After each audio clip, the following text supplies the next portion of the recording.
Welcome to the Spawn Chunks, episode number 10 for Monday, October 8th, 2018. My name is Joel Duggan, and joining me, as always, is my friend Johnny, or as you may know him on the internet, Pixlriffs. Hello, sir. Hello, and good evening from the UK. Actually, we're recording this a little bit later than usual, and that is because we are not alone. We have a guest with us for the first time helping us celebrate our entry into double digits on this podcast. So, listeners may know him from YouTube, where his channel Welsknight Gaming produces daily family-friendly videos for an audience of 340,000 subscribers and growing.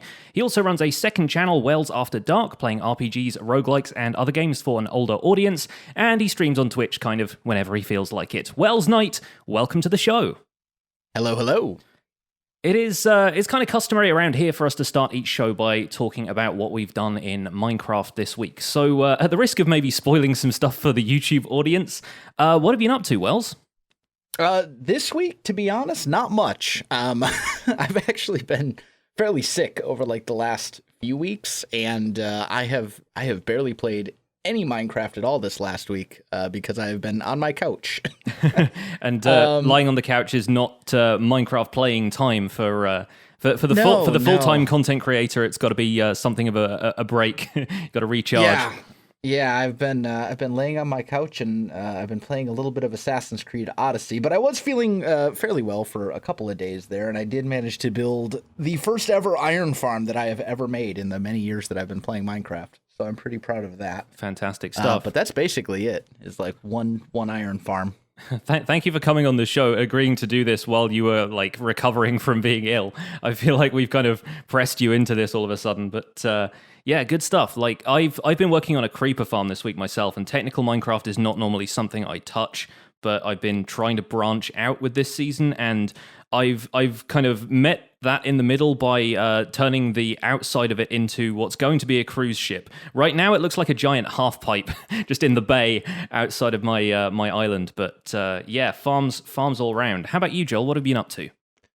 I actually have been spending quite a lot of time on stream because it's a holiday weekend here in Canada, so it's Thanksgiving for those of you that are not in this country.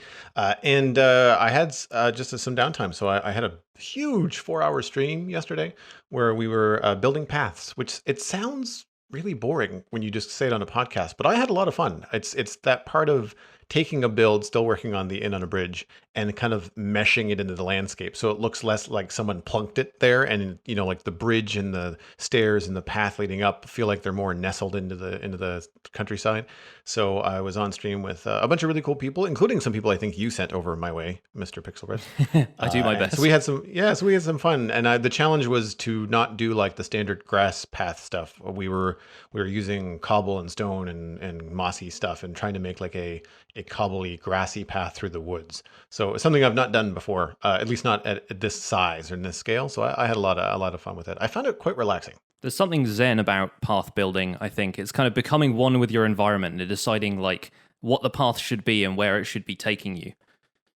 Yeah, my rule is that I try not to just level the earth. Like I try to say like, all right, well, there's a hill here. I can either go through it or over it with stairs. So I either have to make a cool tunnel or I have to make a staircase that winds up over it.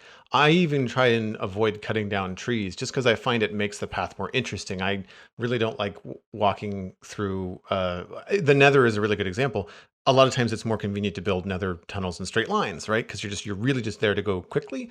But if it's a long nether tunnel, I find it so boring. So with my paths in the overworld, I tend to have them snake here and there, go up in between trees, steep stairs, shallow stairs, whatever, just so it's a little bit more fun when you're walking along. The irony is not lost on me that we all have Elytra and it really doesn't matter. but at ground level, it's kind of fun to kind of get into that kind of minutia.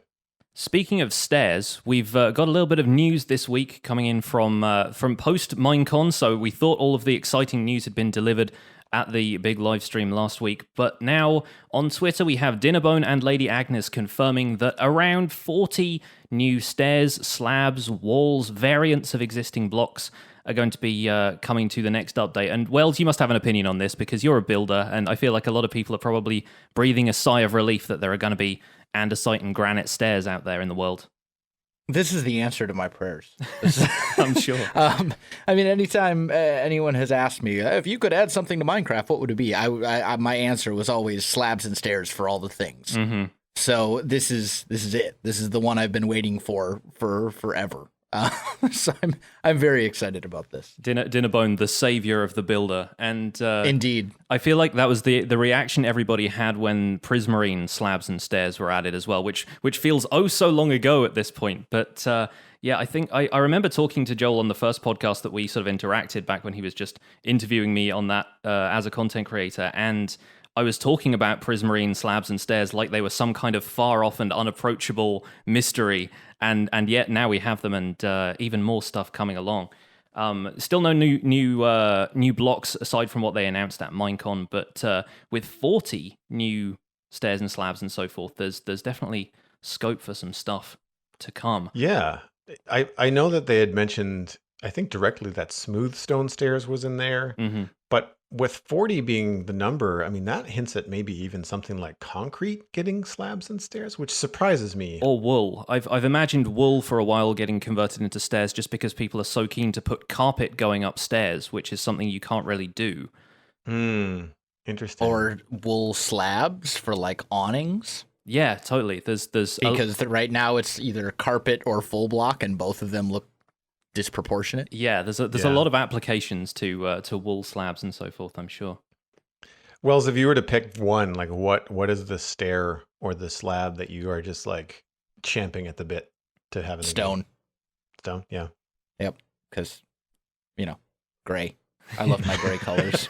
As a medieval builder, I imagine, yeah. Yeah, it's just like everything I build is either stone or wood. Or andesite. Andesite would be another one that I'm really super happy about. I'm interested to see if they're talking 40 new blocks that are getting slabs and stairs, or if they're talking 40 blocks. In other words, like, is a andesite slab and stair going to be counted as 2 towards that 40, or is that going to be one set? Like, is it 40 sets, or is it like 40 blocks? 40 existing block types that are getting all of the above kind of thing. Yeah. Right. Yeah. Or is it 40 slabs and stairs?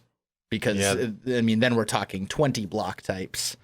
I didn't catch your podcast where you were talking all the Minecon Earth stuff. Did you catch that there were sandstone walls being added? I think that was something we talked about maybe after the fact, but yeah, I think a lot of people, I think you included, posted that screenshot of the redesigned village, the sandstone village, and you were like, boop, sandstone wall right there at the front, like across the front of it and either side of the door frame. And yeah, maybe we can include a link to that image in the show notes just in case anybody has missed out on that. But yeah, so that's potentially one of the things they're going to be including in this next, and it's unclear whether this is coming in the next update, the one that we're getting before the holidays, or if it's coming to the update where villagers and pillagers get introduced and kind of get updated. So unclear messaging as usual from Mojang. I feel like none of us should be surprised by this at this point. Well, I mean, this comes less than, well, I guess a little bit more than a week, but it's like if you've got, I mean, the direct quote is, we've gone through all of the blocks in the game, and after adding the slabs, etc., there's probably going to be about 40 new blocks. So 40 new blocks, it sounds like that's including slab and stair variants of existing blocks. Stone stairs is one of them, so yay. But to me, it's like, if you know this now, unless you went through everything in the last 10 days, like you knew this at Minecon, how is this not something that you're just jumping up and down on stage and getting everybody hyped about at Minecon? I just, that baffles me. Jeb just has to hold up a sign saying, and 40 new slabs, curtain. And the crowd goes wild. Absolutely. I mean, yeah, really though, right? For sure. So the other small piece of news this week, which is probably a big piece of news for those of you guys who are into your coding, but is not something that personally we know a great deal about, is the devs have apparently published a bunch of Minecraft's code and made it open source so that programmers can play with it, maybe use it in their own mods, and maybe make improvements to the game in the sort of not too distant future without having to kind of hack them in. There'll be more information about this in the show notes. And for those of you who are interested in this kind of stuff, please look it up, because we want to go into depth about this, but A, not today, and B, I'm going to have to do some research to find out what on earth some of the words in this thing mean. But they're going to apparently make the kind of command language, the sort of the way that commands are laid out in Minecraft, more accessible to people. And they plan to completely rewrite the rendering engine in an update that's supposed to be coming in tune with 1.14. But again, we don't know what 1.14 is, so telling us that doesn't help. But yeah, potentially the rendering engine is going to get a complete revamp and is going to be redesigned. And my alternative translation is we're going to completely break Optifine and all your shaders, but then give you the code so you can fix them quicker. So who knows what we're going to see from that, but hopefully some intelligent people, some people smarter than I, will be able to do some really cool stuff with it. Yeah, I want to give a shout out to Tiskin and Pepin in our Discord chat. We didn't get into too much detail, but they kind of quickly broke it down when we posted it in there, and it made sense to me, kind of on the surface of like, okay, I kind of understand how a programmer would approach that, right? Mm-hmm. So with that out of the way, I think it's probably time to dig in. We've got a guest here, and we have, our community has exploded in the last sort of few days of people sending us emails and asking us to get through questions. And we may not quite get to everybody's questions here, because we're trying not to keep Wells for longer than an hour, but obviously we've got quite a bit of stuff to cover here. So thank you to everybody who sent in your questions, and we hope to get to a few of them. So I wanted to start off. So all three of us, I'd say, are probably we identify as builders. I think Wells, out of all of us, is probably the most accomplished builder. I think it's fair to say that. Sorry, Joel. Hey, no offense taken. But I wanted to know what drew you to building in the first place, Wells. What do you find like fulfilling about building? Well, I'm not smart enough to do technical stuff, so I mean that didn't leave me a whole lot of options. No, I think really what it is, I've always been a fairly kind of creative person. And that was just kind of what interested me. You know, I was one of those kids, probably like a lot of builders in Minecraft. I played with Legos. Like I still have my Lego collection from when I was a kid. It's sitting in like a storage tote in my basement right now. Mm-hmm. Nice. You know, and I remember when I first kind of started playing Minecraft, I was looking at, you know, tutorials and things, because back then there was no, it was the wiki. You learned Minecraft through the wiki and through watching YouTube videos. There wasn't this convenient crafting recipe that the kids have nowadays. Mm-hmm. When did you start playing Minecraft? Just out of curiosity, we haven't. I started playing right around the time that pre-releases for 1.8 were coming out. So that was like August-ish of 2015, I believe. Yeah, you must have started basically just before I did, at least on PC, because I think I was only I joined PC Minecraft when 1.8 came out. Yeah, right around that time, which is also right around the time my YouTube channel started. Mm-hmm. So that's the point at which we got banners and rabbits, and I'm trying to think what else was in that update. A lot of the stones. Yeah, the decorative andesite, stone diorite, and granite. Yeah. Those were added in 1.8. And it's taken us this long to get stairs. I know. I mean, really.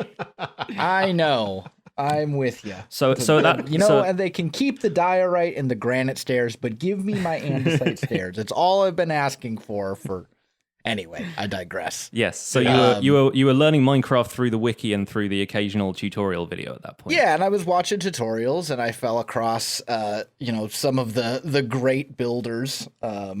Good times with Scar, BOO, Corrales, etc., and kind of saw the potential of what someone who was pretty good at building could do. And I was like, wow, I understand now why people like this game. And I, kind of fell into building. And I'm also one of those kind of obsessive people that once I decide I want to focus on something, I go all in. So it goes from, I see people building cool things. I'm like, oh, that looks cool. I want to do that. So I go from that to the next day I'm looking at, researching architectural styles and block palettes and like all this crazy stuff that, kind of leads to eventually becoming a good builder. And I was a terrible builder. I think we all were. I think we all were. I mean, my first house, I will say I have never built a dirt house ever. In as long as I've been playing Minecraft, I have never built a dirt house. That is a proud claim. Yeah. Yeah. My early houses were nothing special. But now after building and building and building for years, now I'd like to think at least competent. I think it's fair to say you built some pretty special houses now. I've built a few. Yeah, I do honestly think that I'm kind of overrated as a builder. I think people give me a little bit more credit than I deserve from time to time. But because the running joke is that oh, this is generic Welsknight house number 4. Oh.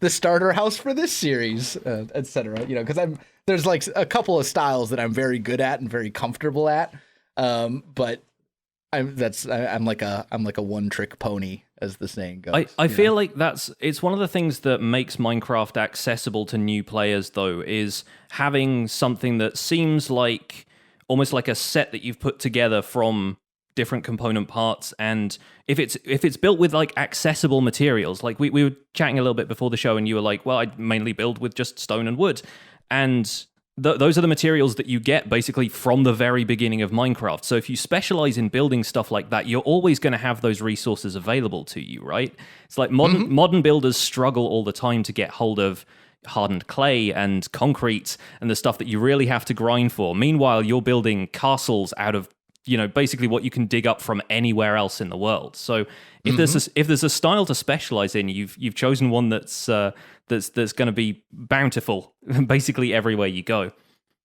For sure. And I think that the blocks that are actually in Minecraft really lend themselves to like a kind of medieval fantasy style. Yeah, for sure. There's just not, even with the addition of like concrete and stuff, there's just not really that much modern textures. Yeah, like people struggle to build anything kind of industrial looking as well. I feel like that's one of the first sets of blocks that gets added in like mod packs and stuff is factory blocks. Yeah, industrial contemporary, I guess would be a better way to say it than modern. Yeah, because there's a lot of blocks that lend themselves to what would be officially classified as modern architecture. But when you talk classical or I'm sorry, contemporary architecture, stuff like suburban, stuff like that. Think like the houses that you would see as you're walking down your local neighborhood street. We really don't have anything that makes good siding. At all. Don't have there's nothing. The contemporary suburban house is missing from Minecraft. So it's like, okay, well, this is an entire style of architecture that is very, very hard to do in Minecraft. Because you can use concrete, but that doesn't quite look right. You can use wood, but that doesn't quite look right. There's really nothing that looks like siding. So yeah, I mean, but then again, you look at like medieval, or rustic or something like that. The blocks in Minecraft lend themselves very well to those styles because you've got all the different types of woods, you got the stones, you got the, et cetera, et cetera. So I think too that even just the world that they've created in Minecraft, like swords, axes, zombies, skeletons, like it does kind of push you into that fantasy mindset. Mm-hmm. Yeah, agree. Not having a later technological tree that opens up that gives you more modern weaponry. Like nobody's making guns in Minecraft, and possibly for the better, considering that gunplay on servers tends to, I don't know, it tends to limit the creativity a little bit, I find, kind of, because later on everyone's just too busy taking pot shots at each other to go, hey, how about we build something now, But you mentioned collecting research images before for sort of architectural styles and stuff. How much of that do you still do now? Are you confident enough in your kind of builder's tool set that you've worked up by playing Minecraft for several years that you can just kind of build up a castle from nothing without doing too much research? Really depends on the build. I think if it was something I could probably build. I mean, I could certainly build like a medieval house or something like that without looking anything up. Hmm. I could probably build a castle without looking anything up. But then you get into some styles that I might be a little bit more unfamiliar with, like industrial or some of this other kind of things. I might look that up, or I might just look up research images just for kind of some inspiration. I might want to build. What would be a good example? Here's a great example. My single player world, Kingdoms. I recently built a new Hall of Patrons for all the people that support me on Patreon. Mm-hmm. And I actually loosely modeled it after the United States Capitol building. Right. Okay. So Lots of nice, easy to get reference images online for that, I imagine. Yeah, exactly. And it doesn't. The final product really looks nothing like the Capitol building as far as the materials used and stuff like that. You can't really look at it and go, "Oh, that was inspired by the Capitol building." But looking at kind of the general shape, it's got a dome. It's got the two wings that kind of stick out to the east wing and the west wing or whatever that kind of go out on either side. It's relatively flat except for the dome in the middle. Like that general shape is kind of where I took the inspiration. So I'll do that every now and again. I'll look up something, not necessarily because I'm trying to figure out like how to build it, but just kind of looking for ideas. Like, right. What would be an interesting shape to build today? You're not copying it like block for block, but you're kind of going, okay, we'll get some inspiration for this and just nudge you in the right direction to build something that's, the vision for it is a little bit more in your head and you just need a reference image to bring it out kind of thing. Yeah, absolutely. For me, I find that I'm very organized with Minecraft. It kind of drives me into straight lines and circles and squares and rectangles and triangles and things like that. And I find that looking up reference often shows me like, oh, here's something that looks a little, even though it's a castle or even though it's a building, it looks a little bit more organic or random. And I usually find that reference and stuff like that pushes me to be more outside of my comfort zone. Yeah, I think the trap we fall into in building in Minecraft is always to do symmetrical because it, you just build one half of it and you're like, okay, I'll build the other half exactly the same. Whereas structures in real life, either because of, geography and topography of the area they're built or something like that, rarely work out like that. Like I would struggle to find a symmetrical building looking around my own neighborhood. Yeah, and when you're taking a photo, if you're creating a scene, you're creating an environment to walk through, the last thing you want is a completely symmetrical neighborhood. Like you want some diversity, left and right. You don't even want to center the shot. Like you want things in thirds or whatever. I know that you mentioned that you've always been a creative person, Wells. Are you into art or doing any other kind of creative stuff outside of Minecraft?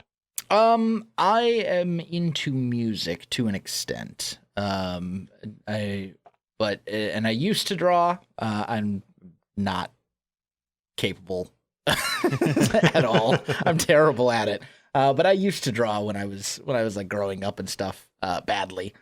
But the big thing for me from a creative perspective was writing. I was a writer. And I was before I got into doing YouTube full time, I was an English education major at university. Oh, cool. So I did a lot of creative writing, a lot of stuff along those lines. Does stuff like that feed into what you build in Minecraft now? Do you kind of like think of is it following a story, the kind of stuff you build now? Sometimes. Yeah. I mean, I find it's a lot easier to build. I mean, usually when I'm building something, in survival at least, I'm focusing not necessarily on one specific build, but on like an area as a whole, right? A whole little town or a whole little village or a whole little whatever. And I find it's a lot easier to kind of stay inspired when you kind of come up like with a story, even if it's just a story that's in your head that you never actually share with anybody.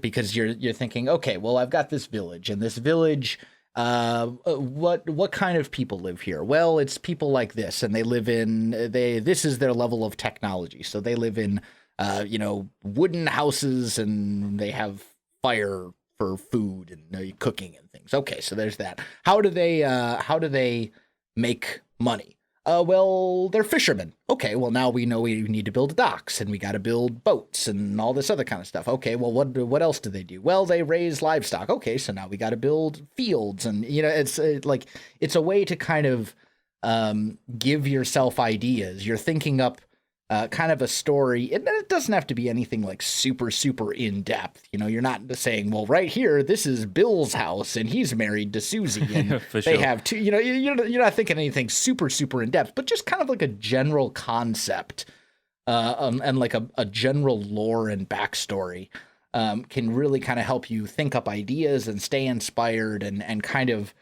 direct your progress as you build, you know, what you build next and what comes after that and why you're building any number of different things. So that helps a lot. Yeah, absolutely. Something that you mentioned about, you know, the world building and the story stuff, Wells. Do you spend just as much time like in creative worlds and like like planning in Minecraft before you do big builds? Or, I mean, I know you have got some houses that you said you can kind of build, and they're like a cookie cutter Welsknight house number 4. But when you're doing something that you've not done before, do you tend to build it like a few times over in creative, or do you just kind of wing it? Kind of somewhere in between. So I mean, if it's gonna be a very large build, I'll usually do kind of like, I guess you'd call it like a sketch in creative mode, where Right. I'm not doing like every little minor detail, and the goal is not to copy it block for block later into survival. But it's Right. more like, you know, I'll lay out like a wireframe so I can get kind of the idea of the basic shape, maybe pick out a block palette, do a couple of the, you know, okay, the main entrance is going to go here, stuff like that. 'Cause it's sort of like a basic concept, a proof of concept sketch, if you will. Yeah. But it's rare that I will fully plan something in creative mode before I build it in survival. The exception to that being anything technical. If I'm doing, unless I'm copying a tutorial, if I'm like creating something on my own that's technical in nature, like redstone or whatever, I am absolutely building that in creative mode, probably 3 times before I try to Yeah. copy it into survival.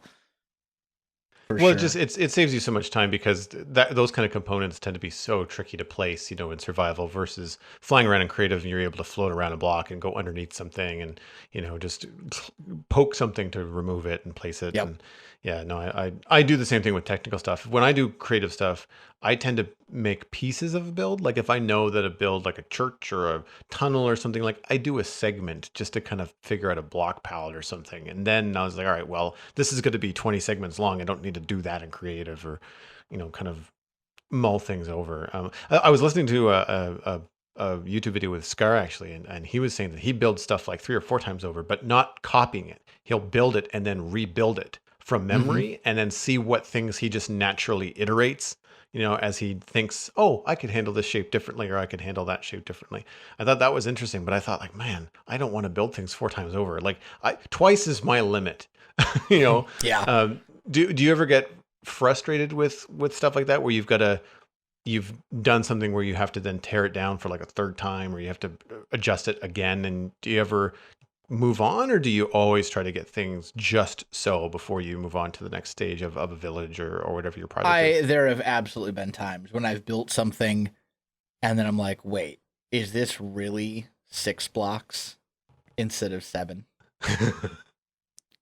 Are you actually, I just built this 30 block tall wall and it's 6 blocks out instead of 7, like you know. But I mean, it happens to all of us. You know, you Yeah. miscount a block, or you think something looks, you're like, oh yeah, this looks really good. And then you start getting into the build a little bit farther and you're like, ooh, I really should have made this a too thick wall instead of 1 because of this thing that I didn't think about before when I was, you know what I mean? Mhm.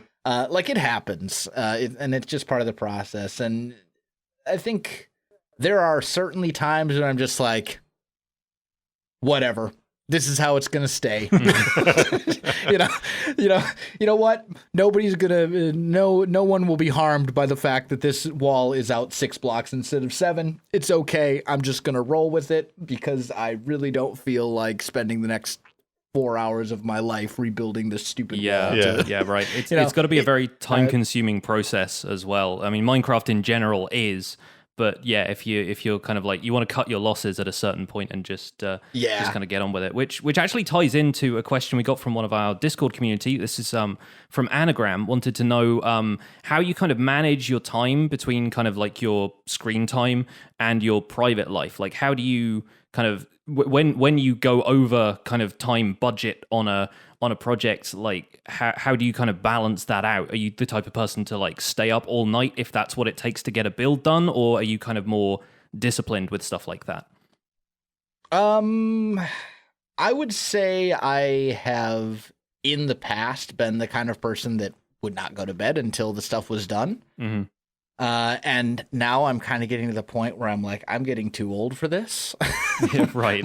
My body cannot handle all-nighters like it used to. You know?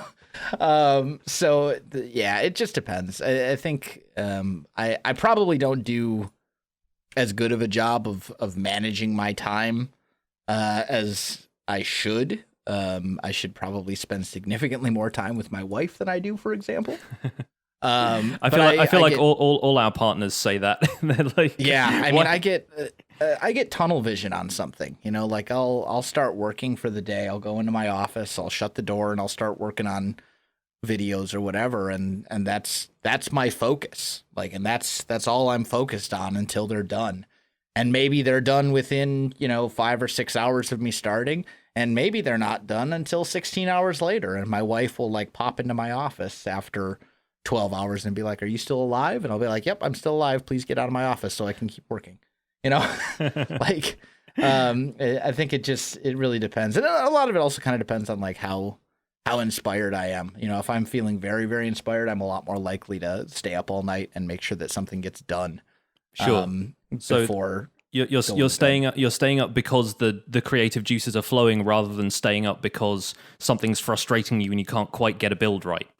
Yeah, if I can't quite get something right, if I'm getting frustrated or something, it's far more likely that I'll just sleep on it. Mm-hmm. Which can really help. Sometimes you come back the next day after sleeping on it, you're like, oh, what we could do is I could just like take this wall and do this, and then suddenly, ta-da, everything works. Mm-hmm. Yeah. So I think sometimes you need to kind of step away and kind of take a break and come back to it with kind of a fresh set of eyes.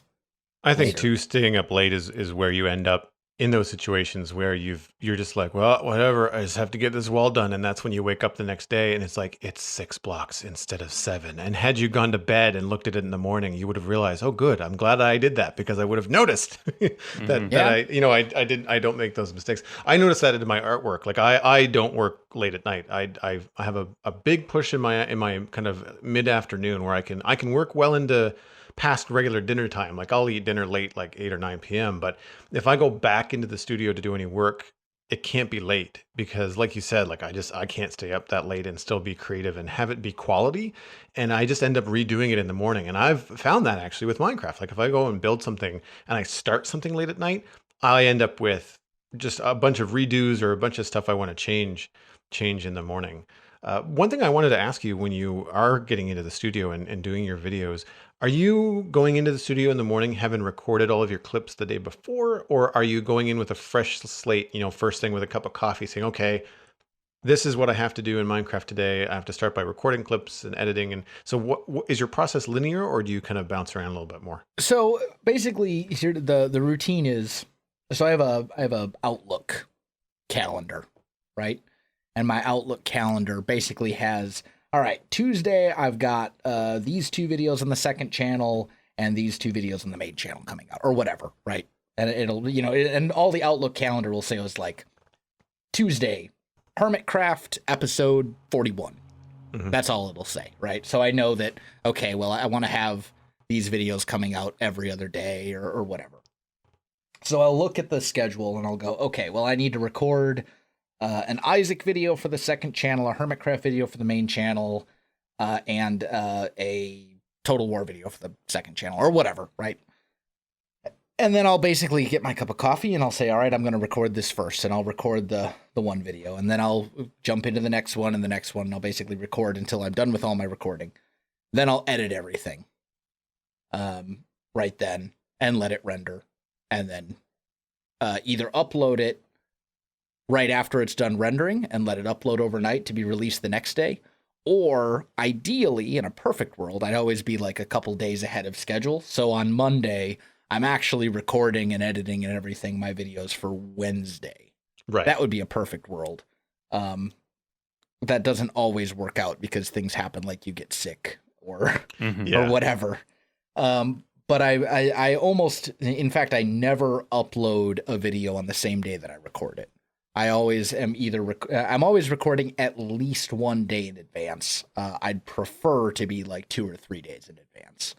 I think even managing 1 day in advance is like most YouTubers' dream, because like I know I'm recording stuff and I'm like, this has to release today, or like if I don't have a set schedule for it, I at least want to get it out basically as soon as I'm done with it.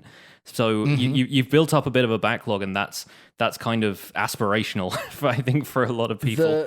The difference that having 1 extra day, being 1 full day ahead of schedule, the difference that makes is astronomical, because it allows you to upload while you're sleeping and render while you're sleeping. You get like Adobe Premiere with batch rendering, so you can render 3 videos one after the other in a queue.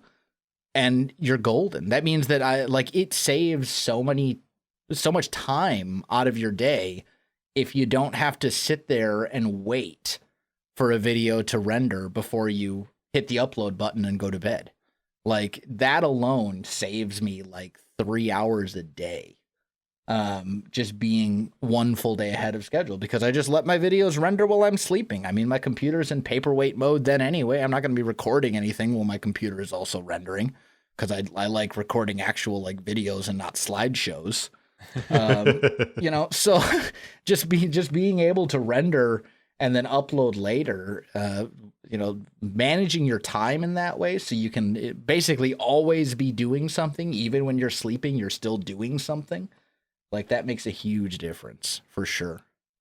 Do you find that you spend more time on the back end of the videos in terms of editing?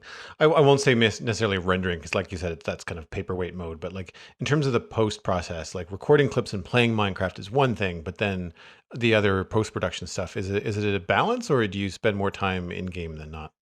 I spend far more time in game, without a doubt. I do pretty minimal editing. I mean, I can edit. If I want to make a super edited video, I'm capable of doing it. I just think that for the way that I will record a video, excuse me, is I'll basically record like a 5-minute clip that's like, hey, this is what we're doing today. Here's the plan, right?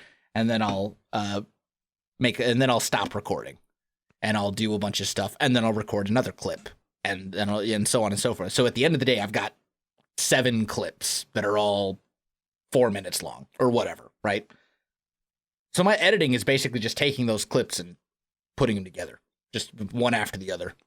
This one followed by this one, followed by, like, I can edit a video in like 5 minutes because Right. it's very minimal.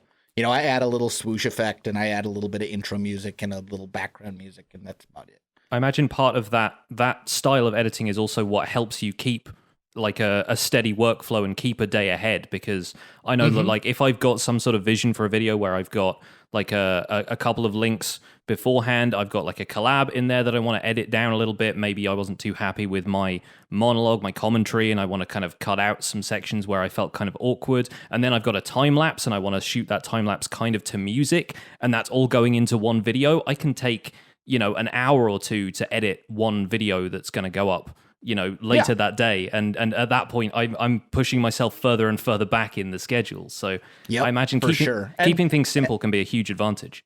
Yeah, and I mean, and I have been known to do more edited stuff where but sometimes I'm like, all right, I'll record a clip. It'll be a 4-minute clip. And then I'm done recording that clip, and it's a 30-minute clip. I'm like, holy cow, what happened? Yeah. I'm like, well, that's got to get cut down, because I'm not going to put out an hour and a half long video. So I still will do some editing from time to time, but the vast majority of it is pretty minimal editing.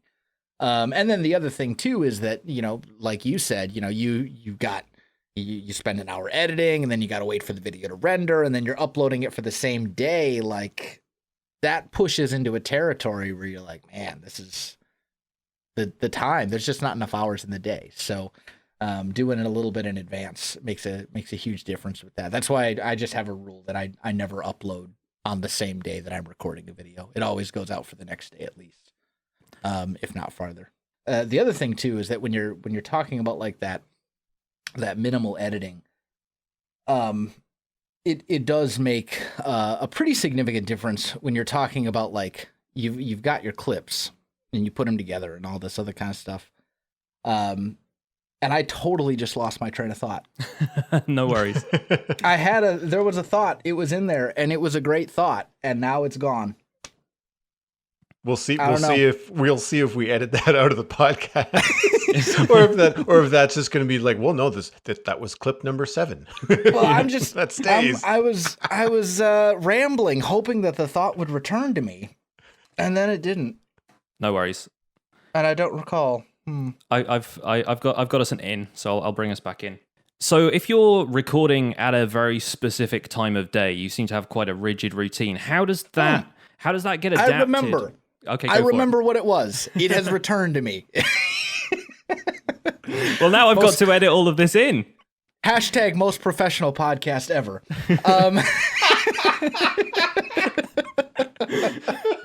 No, what I was going to say is that when I'm editing, some people will go through their entire video and they'll be like, man, I don't like that I coughed at this one part, and they'll edit out the cough. Or they'll maybe be like, I don't like the way that I phrased this one thing. I'm going to re-record that whole clip, stuff like that. For me, part of it is just accepting that, like, there's going to be a couple mistakes here and there. Maybe I will have a cough in the video at one point. Maybe at one point I'll say something and I don't say it in the way that's the most clear it possibly could be. But, like, I've just accepted that when you have thousands and thousands, literally thousands, I think I have at this point, like, 1,500, 2,000 videos on YouTube, something like that. And I've just accepted that when you have that much content, when there's such a volume of content, some videos are going to be better than others. You're going to have some clips that are better than others. And I just kind of roll with it. And I think that also makes a huge difference as well. I'm not really focusing too much on making sure that absolutely every little detail of every single video is perfect versus just being like, all right, I have a video that needs to get done. I got to get that video out. I'll record the clips as long as I'm happy with my overall progress in the video, and I didn't say something that would horribly offend people, then it's good, and I just leave it at that. I want to take a moment to acknowledge the fact that you not only made that point, but you also illustrated that point, because now all of this is going to end up going into the podcast. So you're like, well, we record live to hard drive here at Welsknight, so that's fine. And it's like, well, that's exactly, we're doing it live, masterclass live right there. And I think in a lot of ways, people appreciate that about my content. I have fairly long form. Well, I have longer clips than a lot of other people. And I think it makes it kind of a little bit more of like a relaxed sort of vibe. Sure. You know what I mean? It's a lot more kind of relatable and kind of chill. And it keeps things honest as well, I feel like. Yeah, absolutely. Like I think people, for the most part, kind of understand that, like, with me, what you see is what you get. I'm not a different person off camera, or I don't edit my videos to portray myself in a way that's different than I am. I don't play a character or anything like that. So. Yeah, it's all really accessible. That's usually what I come away with, having watched your videos for quite a while, is that, you certainly communicate that, you're an accessible guy. You play the game in a way that it shows your knowledge of the game, and your skills as a builder, but it also is really accessible to everybody. Going right back to what Pixlriffs said earlier about, like, even the materials that you're using, like, someone can come in and say, like, well, I can get stone and wood easy enough. Wells can do this. That means I can too. And I think that's how you build, really good fans, is that when you're creating an environment that allows them to kind of be on that level, or not feel like you're just so distant away. It's the difference between, I'm going to use something that I'm quite familiar with, which is web comics and podcasting compared to Hollywood celebrities, radio people. Like, we all feel a lot closer to folks that podcast, or folks that, you can actually talk to webcomics people, you can tweet them. Whereas, when I was a kid trying to talk to an animator at Disney, like it was just such a long way away, whereas now, like, you can reach out and really communicate with people. And I think that makes a world of difference. Yeah, I think accessible is a great way of describing it. I think that's a perfect word for it. So with your work, putting all this time into your single player worlds and developing, your videos, how does that kind of translate into becoming a member of Hermitcraft? Like, how did you end up on the Hermitcraft server?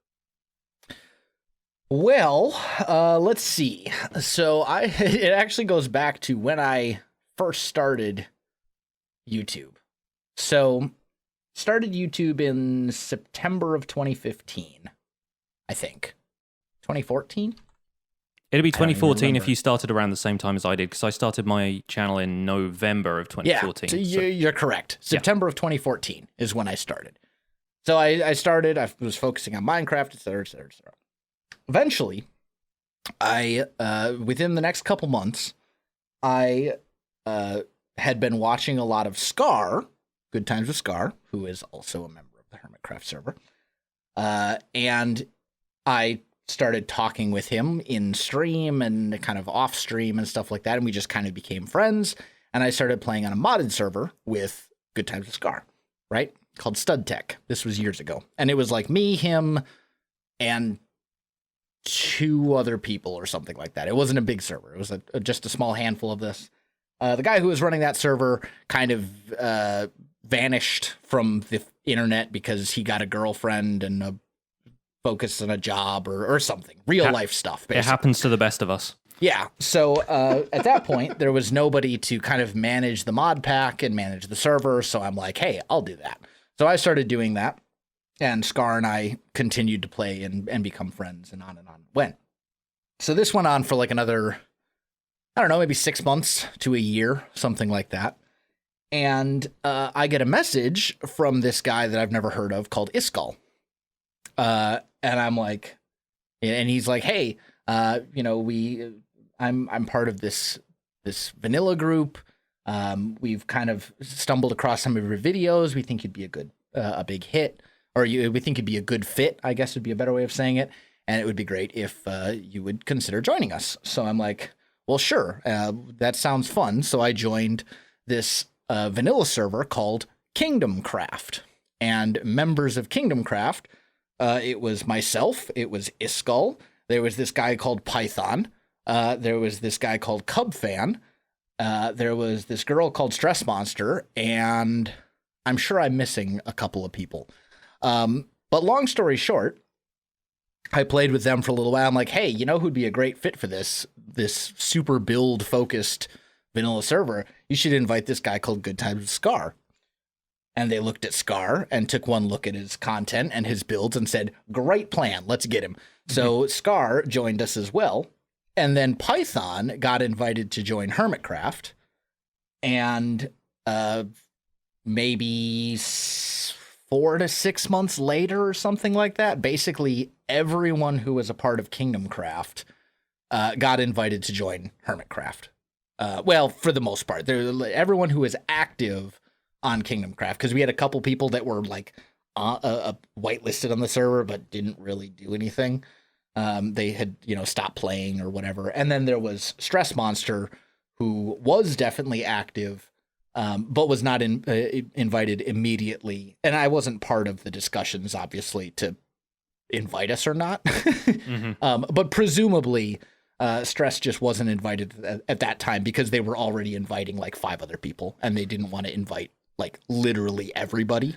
They want to like poach everybody from this one server. Yeah, that's essentially my impression of why she wasn't, but I don't know for sure. I can't speak to that because I wasn't there for those conversations. Sure. But she eventually got invited later, because then after all of us Kingdom Crafters joined Hermitcraft, when the next season came, we're like, hey, we should totally get Stress, because she should have been here a year ago when the rest of us joined. And then Stress was invited as well. So, and that's basically how I ended up on Hermitcraft. Because I mean, I became friends with Scar. Iskall pinged me and invited me to join Kingdomcraft. I then said, hey, you should also invite Scar to Kingdom Craft. And then basically Kingdom Craft as an entire server was pretty much invited to become part of Hermitcraft. Hermitcraft always comes across to me like the Minecraft equivalent of like a super group. You know, when like all of the band members from every band ever get together to record like a charity hit, except in this case they stay together and record like 17 albums, I guess. In this analogy, it kind of breaks down quite quickly. But yeah, it definitely feels like over the years Hermitcraft has just kind of cherry-picked people who are really active on multiplayer servers, have a great dynamic with other people on those servers, and are good at kind of collabs and understand the dynamic that takes place on a server. So everyone's kind of quite interactive, and there's pranks and stuff that go on. And it always feels like you guys have a very kind of close-knit community. Would you say that's accurate? Like, do you feel like you have quite a close relationship with some of the other people on Hermitcraft?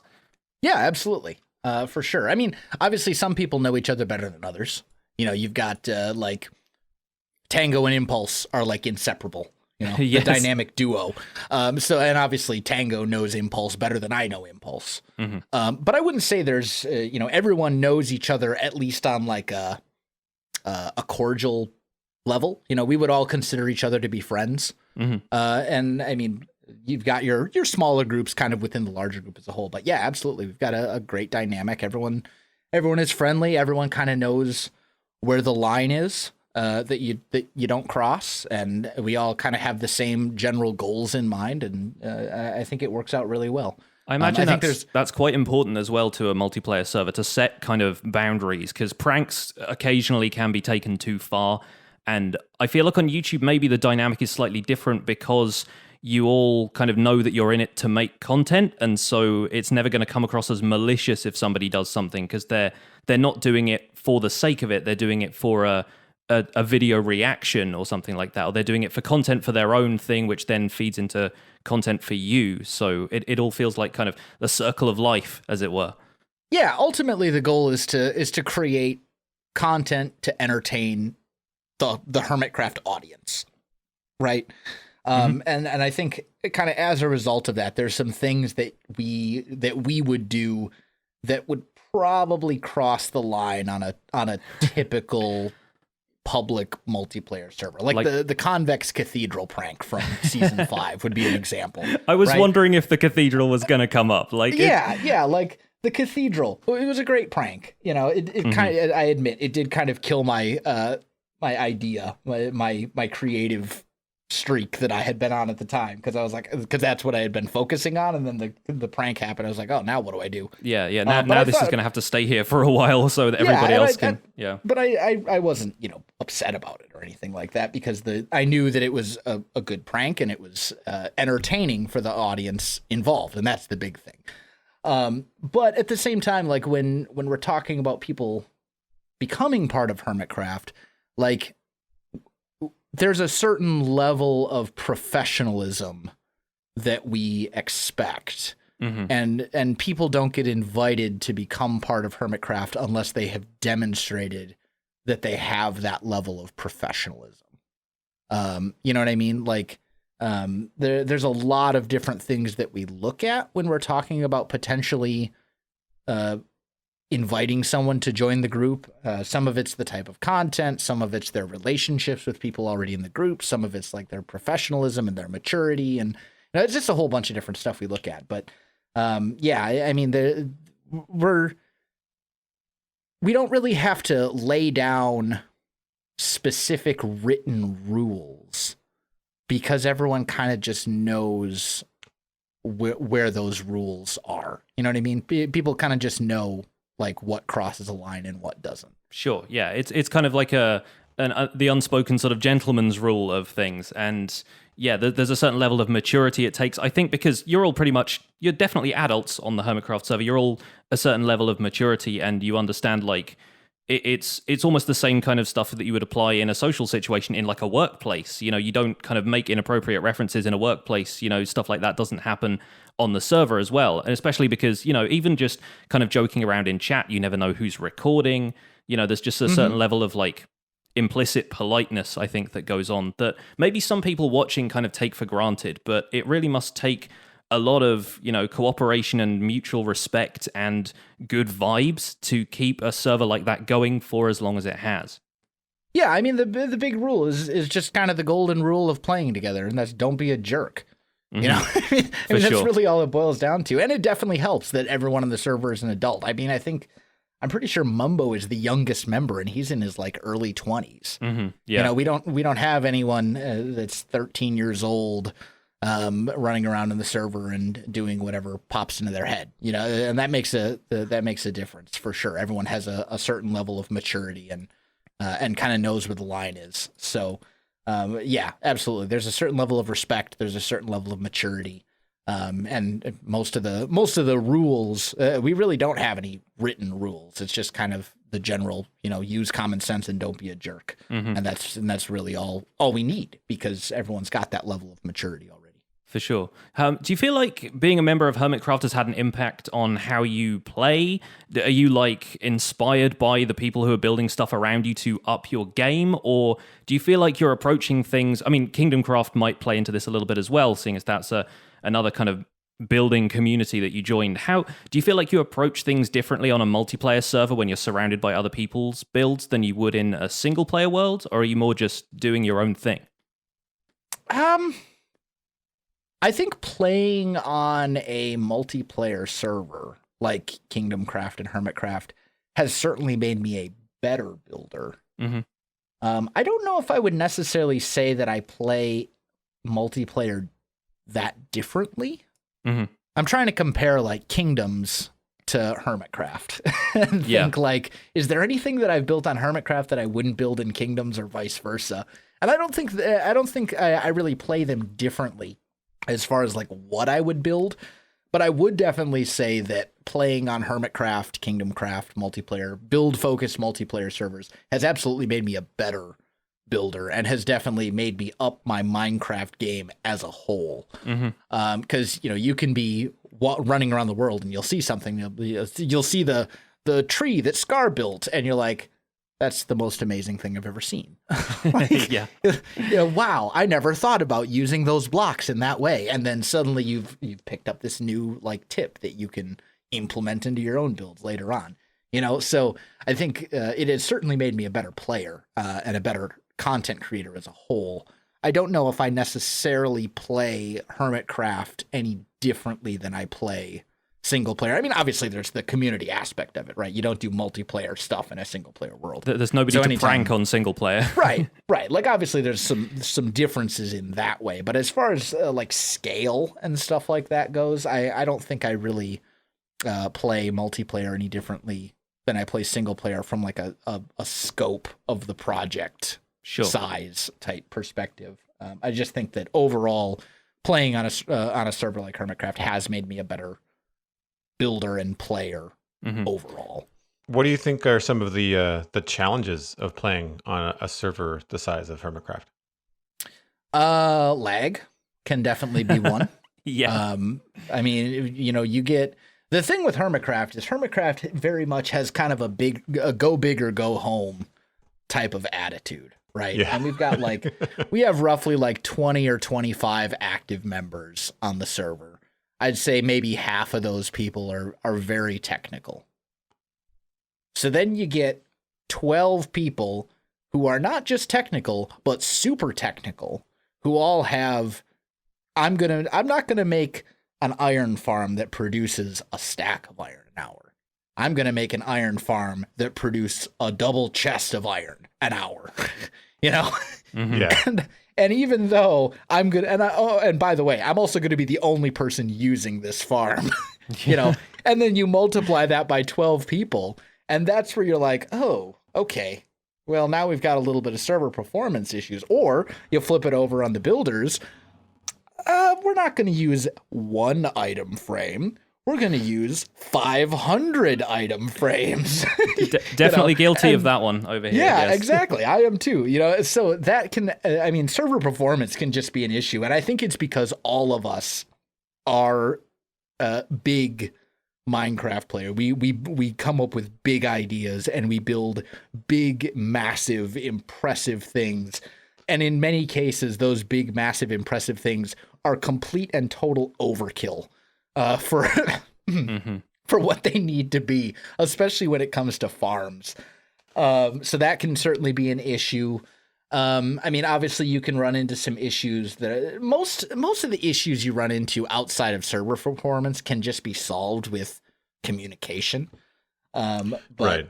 that doesn't always happen. You know, sometimes someone will have a plan for something to be built in the shopping district, and then somebody else will come in and build something in that exact spot because they didn't mark out, hey, I want to reserve this spot for my shop. You know, Right. and nobody's really at fault there, but stuff like that'll happen. You know, I mean, it is what it is. I think for the most part, the biggest issue that comes from playing on a server like Hermitcraft, though, is just server performance stuff. And it doesn't help that 1.13 is not the most optimized of Minecraft versions, to put it lightly. Yeah, when you've released an update of Minecraft that people are actively finding ways to kill fish to try and like slim down the amount of lag they're experiencing on a server, then something has gone wrong. I think. Yep. Yeah. Yeah, I feel like one of the things that I've learned about being on a server is just to be more flexible. Like I'm a perfectionist when it comes to my own artwork. So naturally that kind of spilled over into being in Minecraft. And as the server grew and, I have plans in my mind for what's going to happen in, the Citadel and Dartmouth Meadows, the server that I play on, I'd imagine it's probably an exercise in flexibility to walk, to be walking down your pristine, medieval build and then realize, oh, there's a giant mustache that I can see on the hill.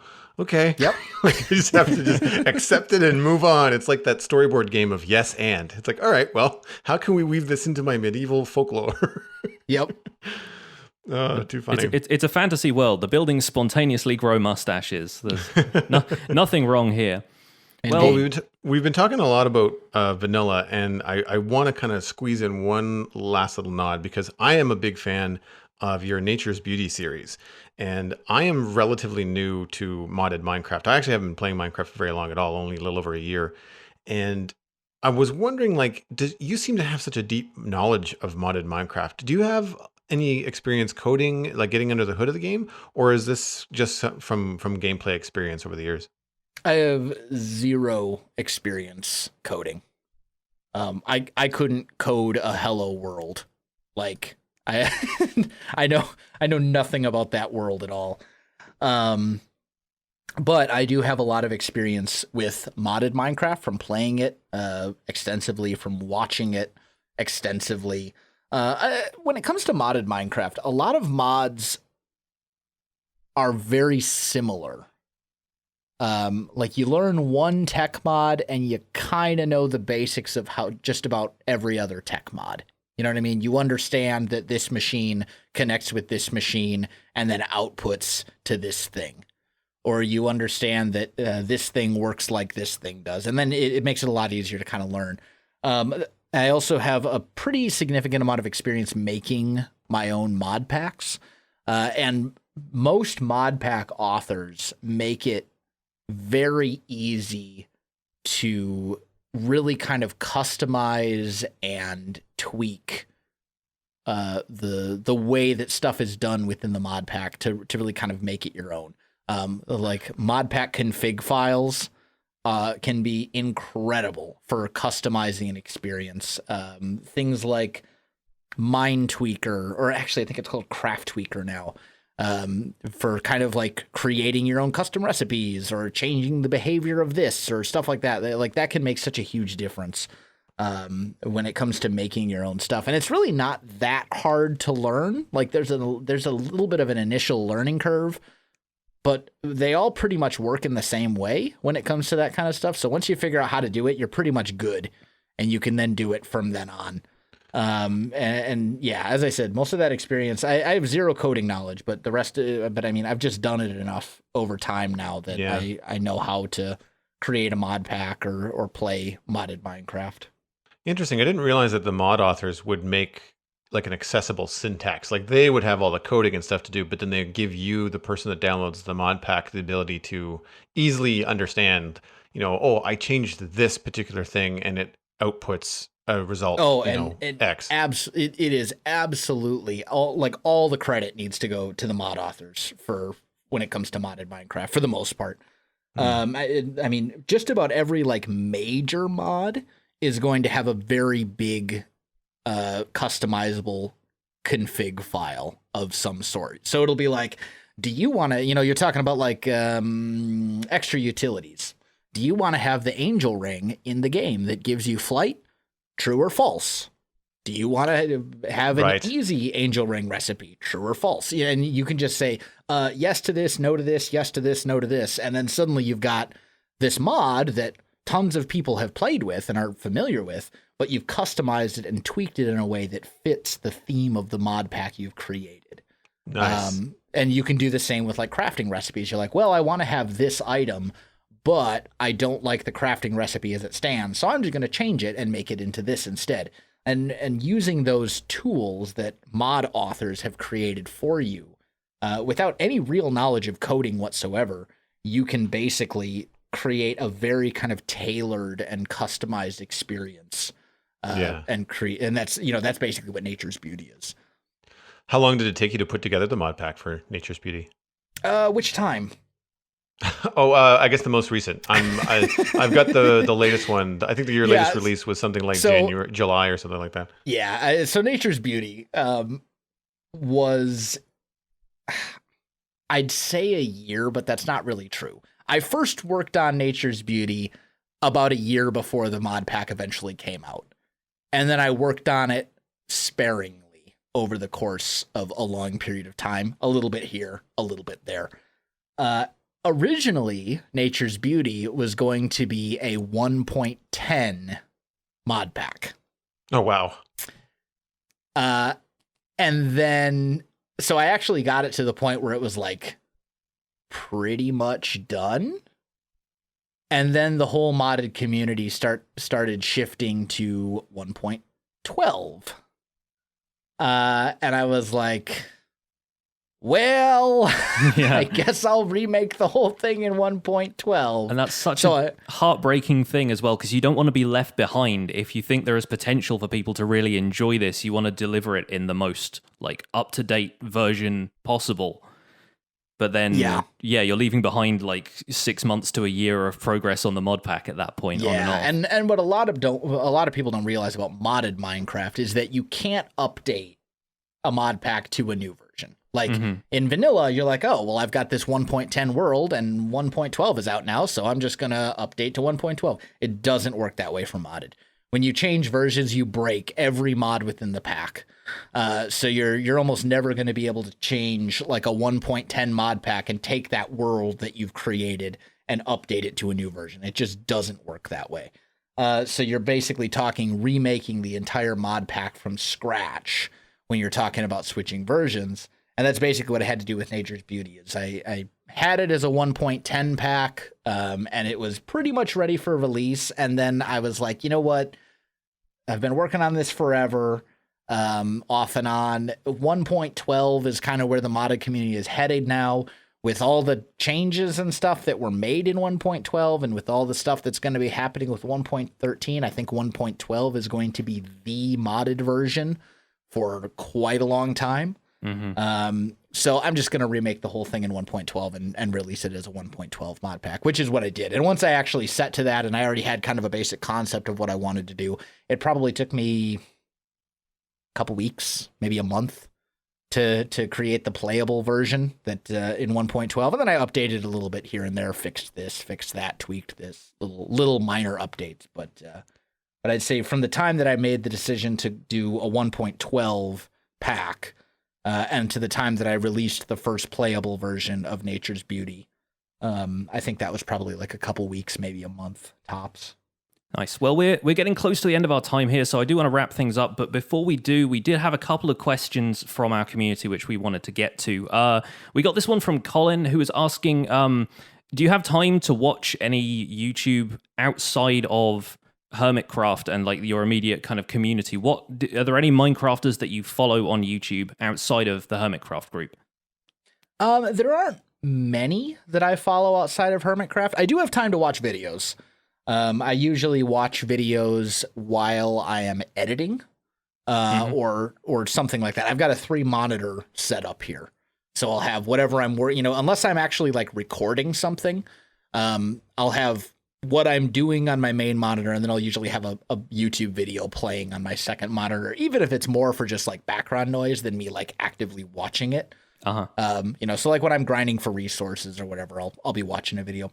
But outside of Hermitcraft members for Minecraft stuff, I really don't watch much. I do watch Jancy, who's a good friend of mine. I do watch System Z, who is also a good friend of mine. And I'll occasionally watch a little bit, something will pop up in my feed and I'll be like, oh, that looks interesting. And I'll click on that. We'll maybe watch a Pixlriffs video and lose half an hour of my life or something.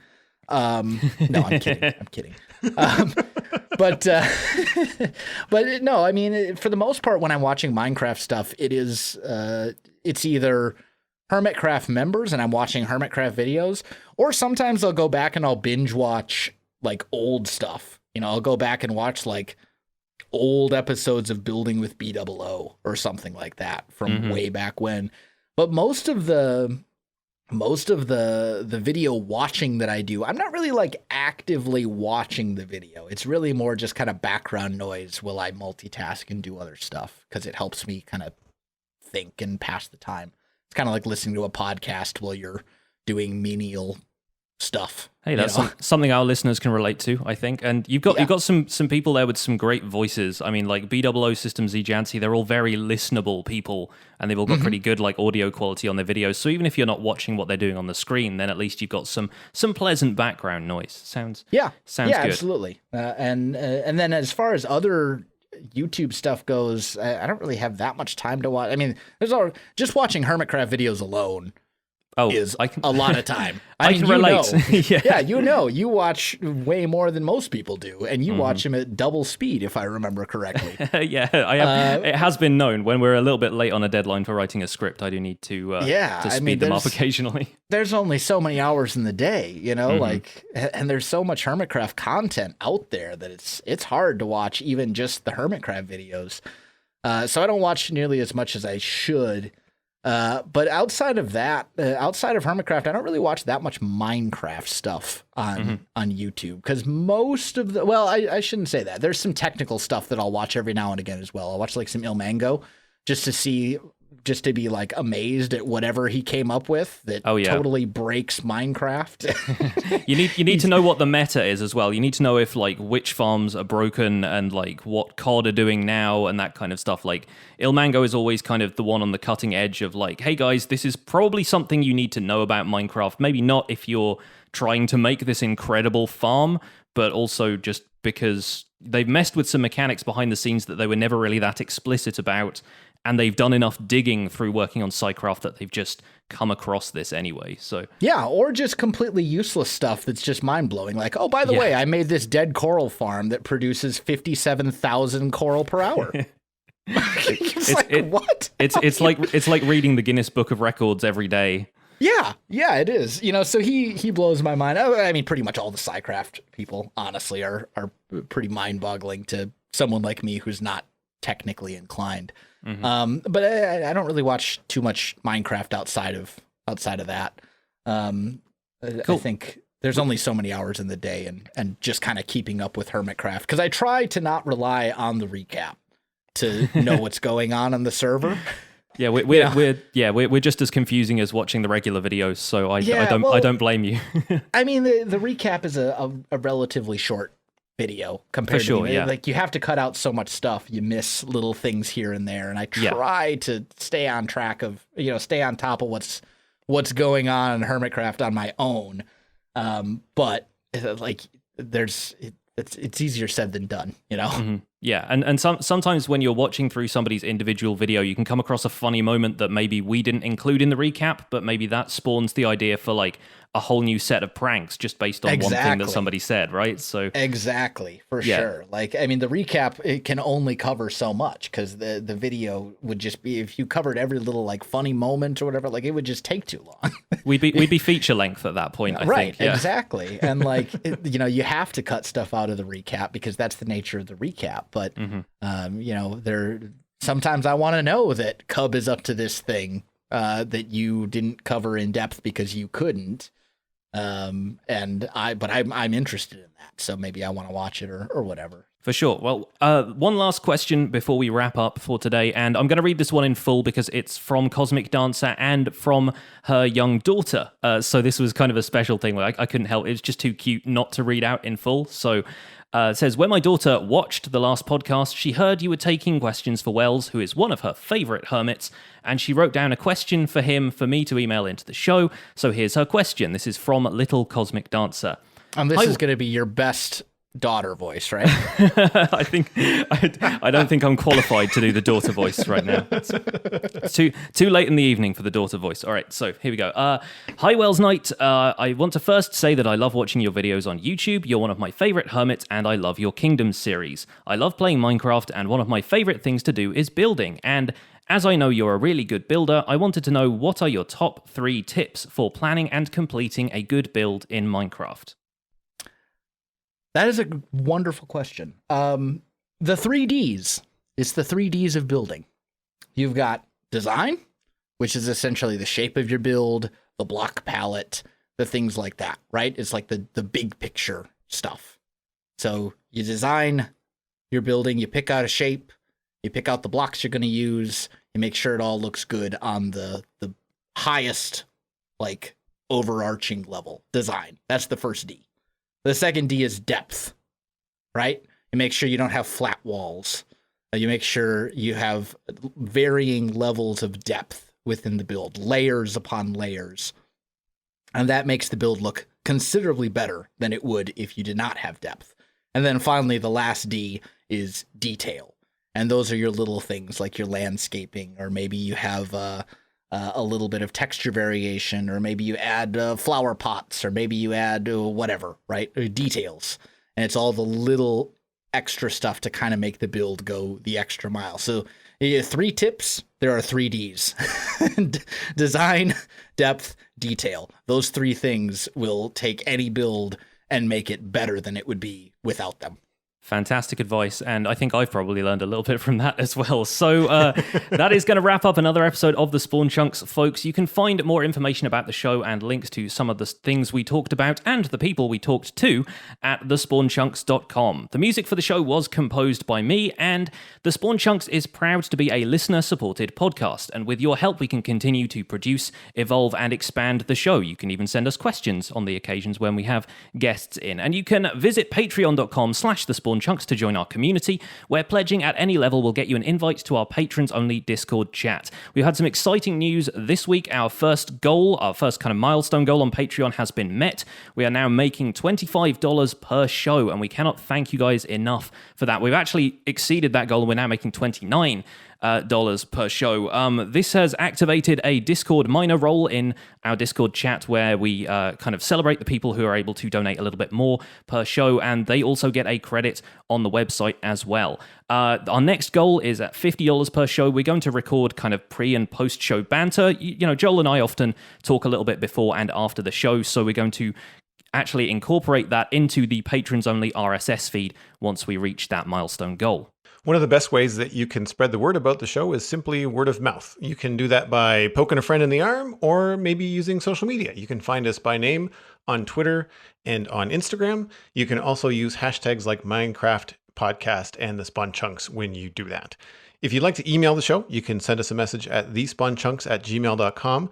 Thanks again for all of the awesome email. We're sorry we couldn't get to everyone's questions for Wells this week, but man, there was a lot, and it was really, really cool to see the support and the community out in full for all that kind of stuff. For your subscriptions for the podcast, you can find us by name on iTunes, Google Play, Google Podcasts, and Stitcher. As Pixlriffs mentioned, there is an RSS feed on the Spawn Chunks Patreon page. There's also an RSS feed on the website. And I've not dug into it yet because we were getting ready to talk to Wells today. However, we've just heard that Spotify is doing some beta testing on submitting podcasts openly from RSS feeds to their service. I don't know the details yet. It is on our radar. I'm mentioning it because we probably get about 1 email a week asking about when we're going to put the show on Spotify. Spotify is a popular platform, it turns out. Yeah, it's on our radar. It's on our radar. So just hold tight. And if you have any information about podcasting on Spotify, please do send that in to thespawnchunks@gmail.com. I'd be happy to dig into it with you. Our guest today was Welsknight, and Wells, it's been an absolute pleasure talking to you. Thank you so much for joining us today. Do you want to remind the folks at home where they can find you and your videos? Absolutely. Thank you for having me, by the way. It's been a pleasure. Anytime, I will be happy to join you.